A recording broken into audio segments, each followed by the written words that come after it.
Alors, quelques minutes de Chovot à Levavot avant que la semaine prochaine on sera au mariage en vacances. Donc, dernier Shio Bet Hashem. Avant les vacances, on reprendra après Bet Hashem dimanche prochain. Alors maintenant, on avait passé l'importance, comment l'homme, il doit réfléchir pourquoi il doit servir à Kadosh Baruch Hu. Que naturellement, du fait qu'il est tellement occupé aux besoins corporels, manger, boire, dormir, alors on n'arrive pas à penser. Et si on se force pas à penser à Hachem, alors ça va pas venir naturel. Maintenant, qu'est-ce que ça veut dire servir Hachem? Il y a beaucoup de gens qui se servent eux-mêmes en pensant qu'ils servent Hachem. Servir Hachem, c'est pas quelque chose que tout le monde comprend. On raconte toujours cette histoire. Il y a quelqu'un, il peut étudier toute sa vie, mais pourtant ça lui fait rien. Il y a des grands ingénieurs qui sont des gens très intelligents et pourtant ils peuvent battre leurs femmes, battre leurs enfants, voler. Il y a même un ministre au Canada, un jour il a volé une bague, il était emprisonné pour une bague, un ministre, un sénateur. Les gens n'arrivaient pas à comprendre comment un gars avait volé une bague de $100. Qu'est-ce que ça veut dire? Ça veut dire que tu peux être intelligent, mais c'est pas pour autant que l'intelligence, elle va te transformer. Pour qu'on arrive à se transformer, il faut comprendre qu'est-ce qu'on veut chercher. La Gemara a dit, et c'est un Mahama dans le Ramchal, quelque chose que l'homme n'est pas au courant, il peut pas faire attention. Ça veut dire qu'on raconte, il y avait un Maasé, il y avait un jour un homme, il avait un diamant à faire garder. Alors il allait à la banque et dit, voilà, je voudrais vous faire garder ce diamant, il vaut plusieurs millions de dollars. Le banquier l'a regardé, il dit, il ne vaut pas des millions, il vaut 1 million. Il a dit, ok, merci, je ne vous ferai pas garder mon diamant. Il dit, pourquoi? Il dit, si vous ne comprenez pas que ce diamant, il vaut des millions, alors vous allez le garder seulement sur une garde de 1 million. Mais moi, je veux qu'on le garde de façon de millions de dollars. Ça veut dire que vous devez comprendre l'importance de la chose. Pareil dans la Torah, si on ne sait pas ce qu'on cherche, alors on ne peut pas trouver. Un homme qui n'est pas là, alors il ne peut pas. Le Rabbi Yona, il dit, Ezeu chacham alomed mikol adam. Il dit pourquoi? Il dit parce que la chokhma, elle peut être chez tout le monde. Et il dit que, exemple, un maasé, il dit comme ça le Rabbi Yona, si un homme, il a perdu quelqu'un, Pirkei Avot, il dit, si quelqu'un a perdu quelque chose, alors automatiquement, il ne va pas se demander seulement aux hommes, seulement aux femmes, il va demander à tout le monde, est-ce que vous avez vu cet objet? J'avais cette dans ma tête des années. Et un jour, on était à l'hôtel à Pessah, et il y avait une femme, elle arrive le deuxième jour de Pessah, en pleurs, elle a perdu sa bague de fiançailles. Son mari, ils avaient fêté 30 ans de mariage, il lui avait acheté un 3 carats. Juste avant Pessah, il lui avait acheté un 3 carats de diamants. Et une femme âgée, elle avait dans les 50 ans, 55 ans, pas âgée, mais ça veut dire pas une jeune fille. Et elle devenait folle. Et elle allait voir tout le monde. Et elle était là, elle disait, vous n'avez pas vu ma bague? Ma bague, elle a pris une bague. Aller voir chaque enfant. Est-ce que vous avez vu une bague comme ça? Et quelque part, je me disais, mais qu'est-ce que les petits-enfants, ils vont comprendre de la bague? Et je me suis rappelé sur Rabbi Yona. Et elle était là toute la journée, en train de demander à chaque personne si elle n'avait pas vu sa bague. Et le lendemain matin, c'était Chol HaMoed, on fait la tefila, et d'un coup, on est en train de manger le petit déjeuner, et d'un coup, un enfant de 4 ans qui dit, j'ai la bague, j'ai la bague! Qu'est-ce qui s'était passé? Elle avait rentré la main dans une boîte à gâteaux. Et dans la boîte à gâteaux, la bague était un peu lousse et elle a fait tomber la bague. Et la bague est tombée. Quand l'enfant a repris un gâteau, il a touché la bague et il a donné. Ça veut dire que quoi? Rabbi Yona, il dit quand tu perds quelque chose, eh ben, tu vois que tout le monde peut l'avoir. Tout le monde peut avoir la chose. Ça veut dire que pour chercher quelque chose, pour trouver quelque chose, il faut savoir qu'est-ce que tu cherches. Si tu sais pas ce que tu cherches, alors tu peux pas trouver.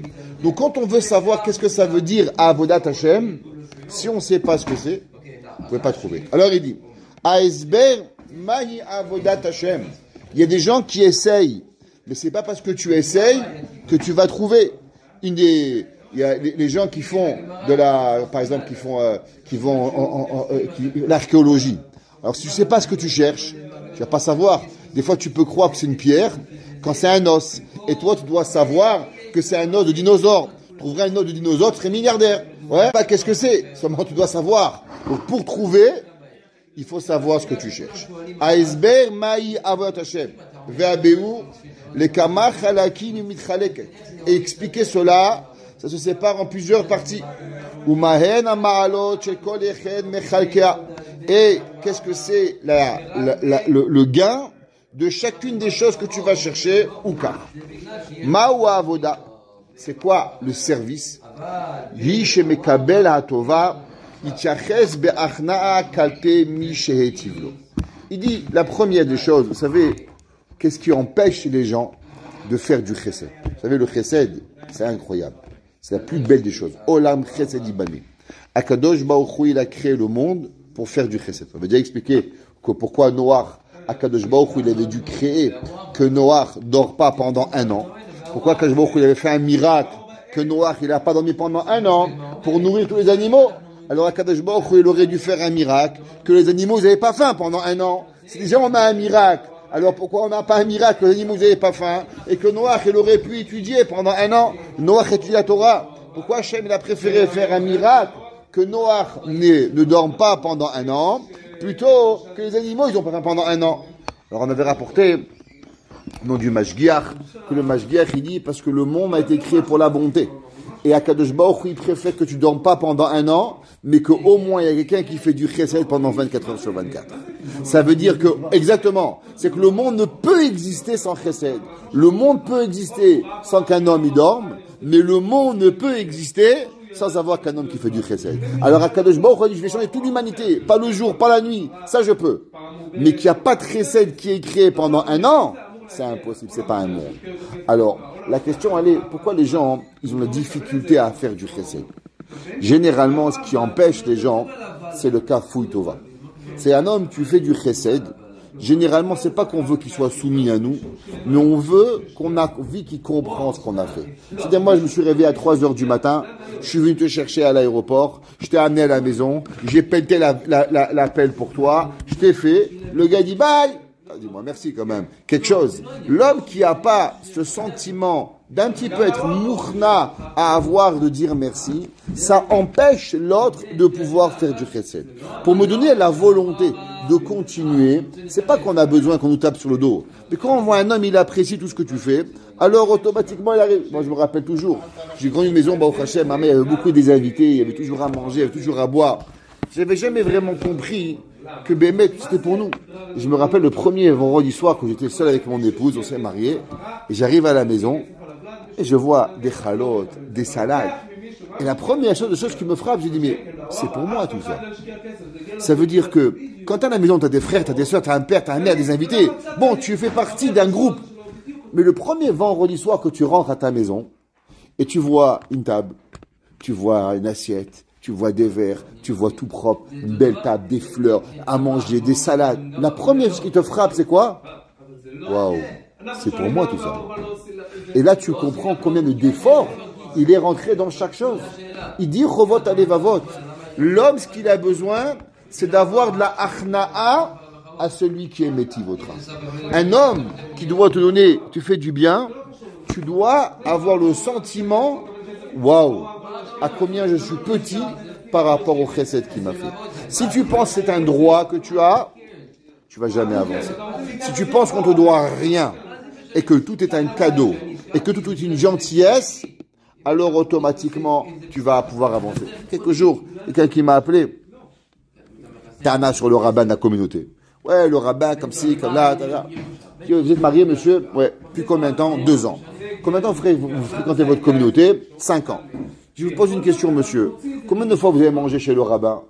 Il m'a dit, 2 ans avant le mariage, tous les Shabbats, tous les Pessars, tous les Sukkot, parce que j'habite dans une ville, donc je suis étudiant, donc j'ai mangé. Je dis, le rabbin, il reçoit tout le monde? Ouais, minimum 50 personnes tous les Shabbats. Qui c'est qui cuisine? Il m'a dit la vérité, Baruch Hashem, il a 8 enfants, et comme sa femme est très occupée, généralement c'est le rabbin lui-même qui cuisine. Wow. Qui c'est qui met les tables? Le rabbin. Est-ce que vous avez vu le rabbin en retard le matin? Mais non, c'est lui qui ouvre la synagogue. Vous avez vu un jour pas avoir de manger? Mais non, le rabbin, c'est le rabbin. Vous mangez chez le rabbin, vous buvez chez le rabbin, vous nettoyez chez le rabbin. Le rabbin, il a jamais, une fois, un jour, il a fermé la porte. Toujours le rabbin, c'est pas un rabbin en plus. Hein. Et un rabbin, le rabbin. Et vous osez critiquer le rabbin parce qu'un jour, vous avez vu le rabbin parler vendredi soir à la synagogue. Je me dis, pas un peu malade? Mais vous savez, j'avais jamais vu ce côté du rabbin. J'avais toujours vu comme quoi c'était normal ce qu'il faisait. Je suis marié depuis 2 ans. Je dis, ok, ça fait 104 Shabbats. Combien de fois vous avez eu des invités chez vous? Il me regarde, il me dit, je sais pas, 2 fois, 3 fois. Je regarde. Donc, c'est-à-dire sur 104 Shabbats, vous avez vécu 100 Shabbats, kiffe tout seul, toi et ta femme. Tu t'es jamais préoccupé à rentrer un gars chez toi, à t'occuper d'un gars. Le rabbin là-bas, ça fait 10 ans qu'il est marié, ça fait 520 Shabbats qu'il a fait cadeau de la communauté. Et tu oses lui critiquer sur quelque chose? J'ai en fin de compte, je veux dire une chose. J'ai juste de la peine pour votre femme. Il me dit, quel est le rapport ici? Je dis, parce que si vous faites ça au rabbin, j'ose pas imaginer ce que vous faites à votre femme. Et en fin de compte, vous savez ce qu'il m'a dit? Il m'a dit, Rabbi, vous avez raison. Elle me dit que je la critique trop. Et en réalité, vous n'avez rien contre le rabbin. Vous êtes trop égoïste pour voir le bien autour de vous. Il dit, Chovot alevavot. Ikaches be'achna'a. L'homme, il va avoir de l'humilité. Kalpe mi shehetivlo. Un gars, il t'a fait du bien. Un gars étudie avec toi, une chavruta elle est là, t'as un rab, t'as un père, t'as une mère. Il n'y a rien de facile dans la vie. Chaque chose qui t'arrive, c'est une chose qui était là. Mish etiv lo basé, shigmol otov, kemetav yechoto temurat atova shekibel mimenu. L'homme, il te donne pas pour recevoir. Bien sûr. Moi, je t'invite, pas que tu m'invites. Mais toi, ta volonté, c'est quoi? Ta volonté, c'est que tu as envie de redonner du bien. Un jour, on a demandé au Rav de Brisk. Le Briskerov, il avait un bachour à la yeshiva. Après 3 ans, il est reparti. Il a dit au Rav, quand tu ouvres Rabbi, merci beaucoup, je quitte la yeshiva, je reviens chez mes parents en Amérique. Le Rav, il lui a dit, combien d'années tu étais chez moi? 3 ans. T'as mangé chez moi? Oui. T'as bu chez moi? Oui. T'as étudié chez moi? Oui. T'as dormi, tout. Il dit quoi? Un merci, c'est fini, tu me dois plus rien? Qu'est-ce que tu crois, il lui dit? Qu'avec un merci, t'as réglé l'addition? Dans quel monde tu vis? Il dit, mais Rabbi, je n'ai pas d'argent à vous donner. Qu'est-ce que vous voulez que je vous donne? Il lui a dit, qui a décidé qu'il faut que tu me donnes l'argent? Il dit, mais qu'est-ce que je peux faire? Je ne sais pas ce que tu peux faire. Mais une chose que je sais, c'est que dire merci et te sauver, tu n'as rien fait. Et ça, j'accepte pas. Alors, le Bachour, il a vu qu'il allait faire quelque chose. Alors à la fin, il dit, vous savez, Rabbi, je vais vous donner 2 choses. Il dit quoi? Il dit, la première, c'est qu'à chaque fois que je serai dans le monde, je dirai à combien j'ai appris de vous. Il dit, ok, Chazak, première chose. Et il y a la deuxième chose, j'essaierai de toujours refaire ce que j'ai vu chez vous. Alors Rav lui a dit, c'était les 2 choses que je voulais.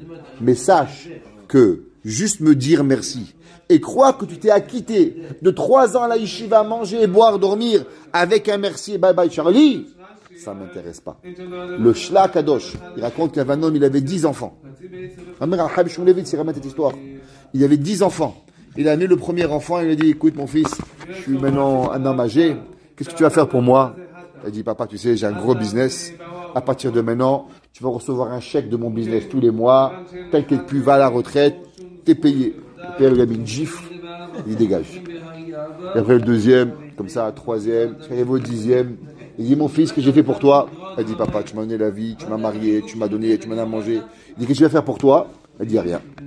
Il dit, quoi, rien? Il dit, papa, la première chose, la vie, tu peux me la donner? Non. Je peux te la rendre? Non.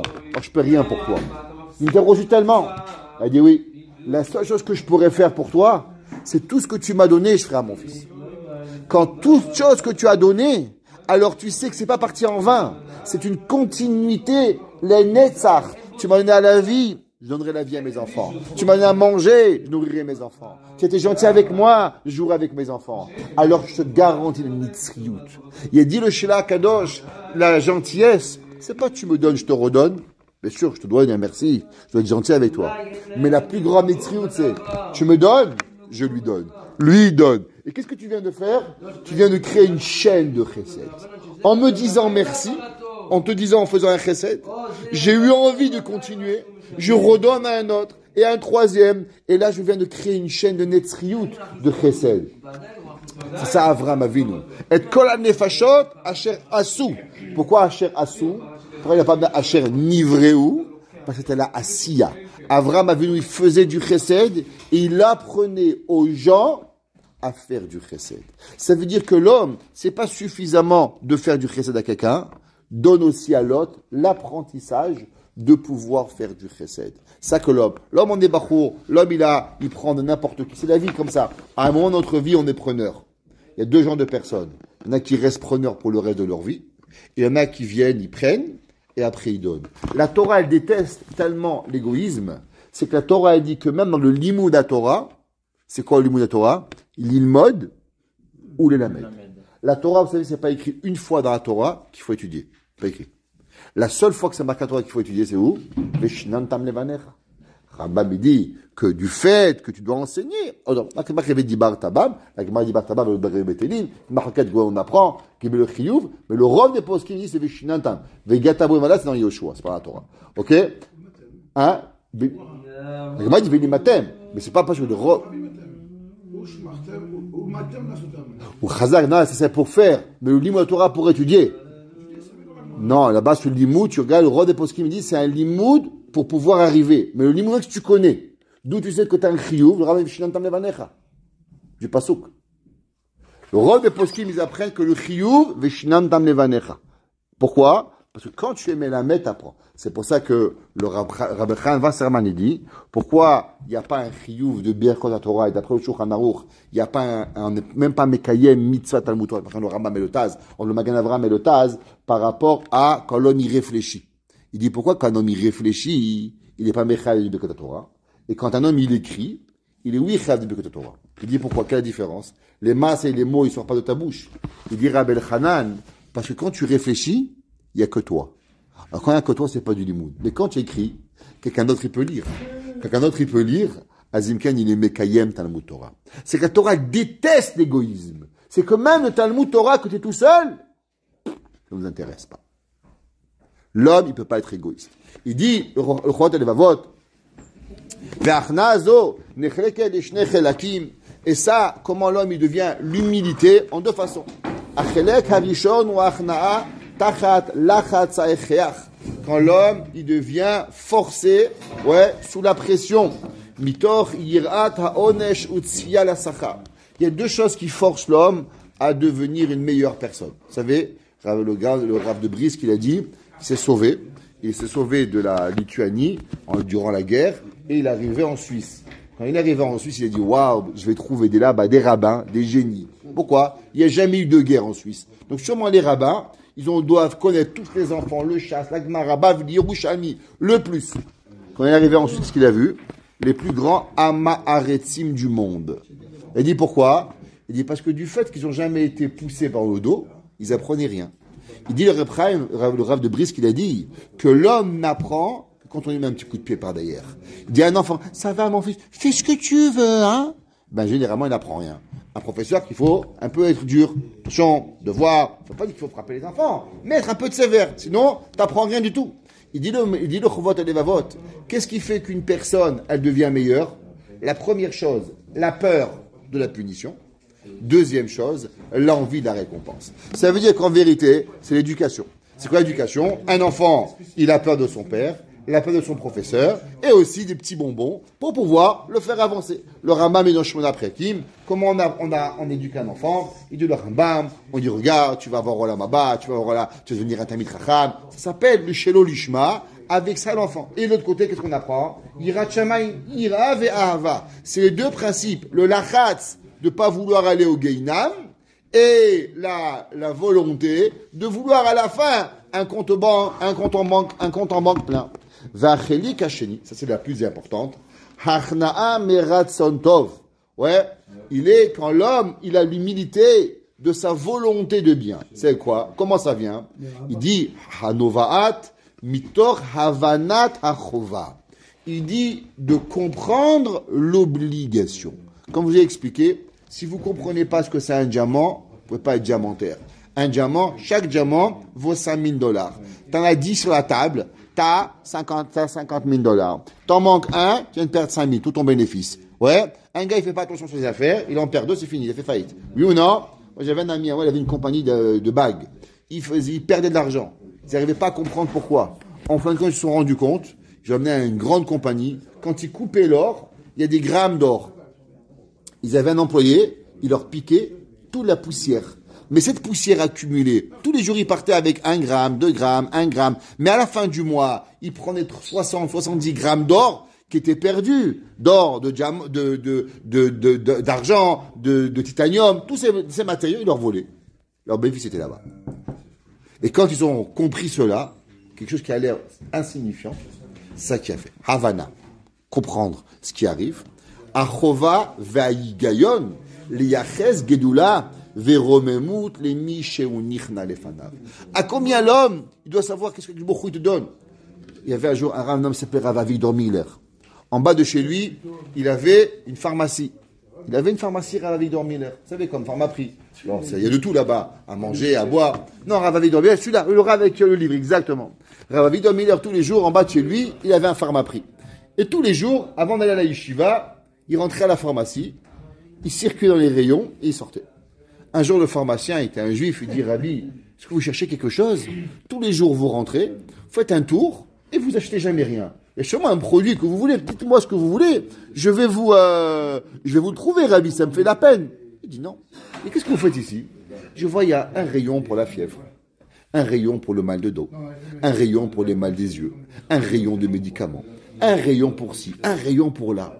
Et moi, j'ai ni la fièvre, ni mal au dos, ni mal aux oreilles. Et je dis merci à Kadosh Baruch Hu pour chaque chose que j'ai pas. Donc, tous les jours avant de commencer ma journée, je rentre à la pharmacie, je me dis, waouh, lui, il a besoin de la fièvre, je l'ai pas. Lui, il a mal au dos, je l'ai pas. Merci, Boré Olam. Et quand j'ai appris à dire merci, alors automatiquement, je peux repartir chez Kadosh Baruch Hu pour pouvoir commencer à étudier.